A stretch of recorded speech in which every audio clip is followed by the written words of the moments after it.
8 फेरों का 8वां वचन। स्वाति ने इसी साल शहर की कॉलेज से पढ़ाई पूरी की है और अब उसके लिए जगह जगह से रिश्ते आने लगे हैं। स्वाति से ज़्यादा उसके रिश्तेदारों को उसकी शादी की चिंता है, इसीलिए जो भी स्वाति के घर आता वो किसी नए लड़की की खबर ज़रूर ले आता। अरे दीदी, ये फोटो देख के बताओ कैसा है। राहुल नाम है लड़के का, मेरी सहेली की बहन का बेटा है। अपनी स्वाति के साथ एकदम प्यारी जोड़ी लगेगी इसकी। ज़रा दिखाना, फोटो तो बढ़िया लग रहा है। कोई गलत आदत वादत तो नहीं है ना इसे? और कमाता कितना है? अरे कोई गलत आदत नहीं है दीदी, आप कहो तो एक मीटिंग करवा देती हूँ, फिर सब कुछ फाइनल कर लेना। हाँ हाँ, ये सही कह रही हो तुम। संडे को स्वाति के पापा भी घर पे ही रहेंगे। बुआ फिर वहाँ से चली जाती है और रात को स्वाति की माँ उससे कहती है, स्वाति बेटा, आज कमला बुआ ने एक लड़के की फ़ोटो दिखाई है। संडे को वो लोग मिलने आ रहे हैं, तैयार हो ना तुम बेटा। अरे मम्मी, आप कहाँ कमला बुआ के चक्कर में आ जाती हो? अभी इतनी जल्दी कोई शादी वादी नहीं करनी है मुझे। अरे बेटा, अच्छा लड़का है, बुआ जानती है उसे अच्छे से। हाँ स्वाति बेटा, एक बार मिल तो लो, बाद में देखेंगे आगे क्या करना है। वैसे तो कमला रिश्ता लाई है तो मना करने का तो कोई सवाल ही नहीं उठता। संडे की सुबह होती है और कमला बुआ राहुल और उसके मम्मी पापा को लेकर स्वाति के घर आती है। अरे आइए आइए भाभी, इसे अपना ही घर समझिए, इनसे मिलिए। ये मेरे भैया और ये मेरी भाभी हैं। नमस्ते भाभी जी, ये है हमारा लड़का राहुल, सरकारी नौकरी की तैयारी कर रहा है ये।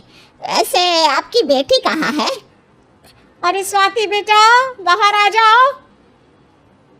वैसे कितनी पढ़ाई की है स्वाति ने? जी, पोस्ट ग्रेजुएट है हमारी बेटी साइंस में। ये सब तो ठीक है, पर घर संभालना जानती है या नहीं? हमें कौन सी इससे नौकरी करवानी है? नौकरी तो मेरा बेटा करेगा ही। पर मैंने इतनी पढ़ाई की है और आप चाहती हैं कि मैं घर पर ही बैठी रहूं? अरे स्वाति बेटा, ये बड़ों की बात में तुम कहाँ बोल पड़ी? हम सब देख लेंगे क्या करना है क्या नहीं। हम तो इसी बात में विश्वास करते हैं कि घर के लड़के घर में ही रहे तो ज़्यादा अच्छा रहता है। वरना भाई साहब, आप तो आजकल के हाल जानते ही हैं, कितनी घटनाएं होने लगी हैं औरतों के खिलाफ। स्वाति बेटा, रसोई का काम तो पूरा जानती हो ना? शादी के बाद तुम्हें ही संभालना है वो सब।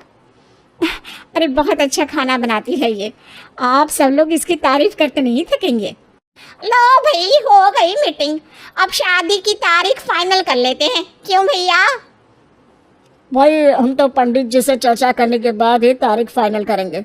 सालों से हम उनकी बातें मानते हुए आ रहे हैं। लड़के वाले और कमला बुआ की बातें सुनकर स्वाति एकदम नाराज़ हो जाती है और उसे लगने लगता है कि शादी के बाद उसे घर पर ही बैठना पड़ेगा। लेकिन घर वालों के आगे उसकी एक नहीं चलती और उसे शादी के लिए हाँ कहना पड़ता है। शादी का दिन आ जाता है और सब मंडप में जमा होते हैं। अब फेरों का समय हो गया है, अब कन्या अपने वर से 7 वचन मांगेगी। आप किसी धार्मिक आयोजन में जाएं तो मुझे भी ले जाएंगे।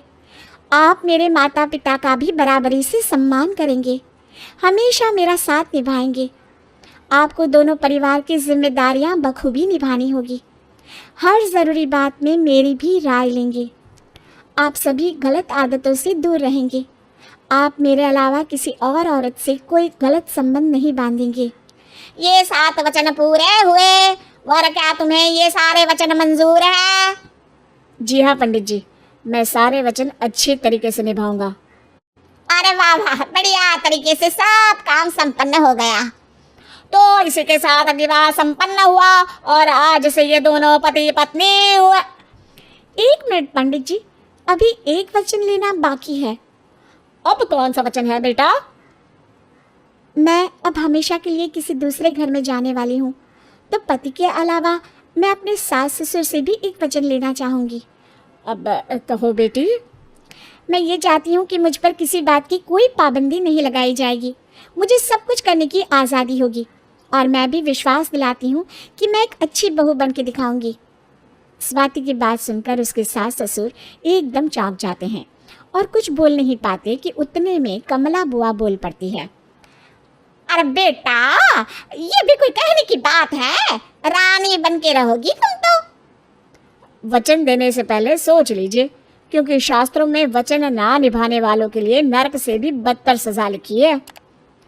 स्वाति की चालाकी से वहां मौजूद सब लोग प्रभावित हो जाते हैं और लोगों में बदनामी ना हो जाए, इस कारण स्वाति के सास ससुर को उसे वचन देना पड़ता है। और कैसी अपशकुन वाली बातें कर रहे हैं आप पंडित जी? हमें मंजूर है बेटा तुम्हारी शर्त। स्वाति अपनी समझदारी से अपनी बात अपने ससुराल वालों से मनवा लेती है और खुशी खुशी राहुल से शादी कर लेती है। अब से हर शादी में मैं खुद 8 वचन दिलवाऊंगा। ओम मंगलम मंगलम मंगलम।